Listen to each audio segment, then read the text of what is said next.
Namaskara friends. Today we will talk about one beautiful topic, area of use of language.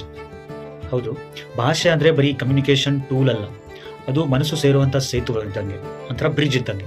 V use language in every area of life.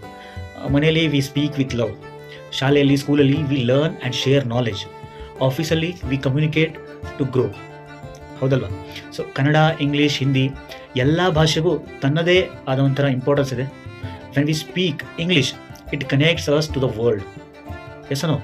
So ಆದರೆ ಕನ್ನಡ ಮಾತಾಡೋದು ಅದು ಒಂಥರ ಮನಸ್ಸು ಸೇರುವಂಥ ಒಂದು ಭಾಷೆ. ಹೌದಲ್ವಾ? So friends, never compare one language with another language. Every language is a treasure of expression. Remember, language is not just a sound, it's a emotion, it's a identity. And ಹೀಗಾಗಿ ಕನ್ನಡದಲ್ಲಿ ಮಾತಾಡಿ, ಇಂಗ್ಲೀಷ್ದಲ್ಲಿ ಕಲೀರಿ. ಹೌದಲ್ವಾ? ಎರಡು ನಿಮಗೆ ಹೊಸ ಥರ ಒಂದು ದಾರಿ ತೋರಿಸ್ತವೆ.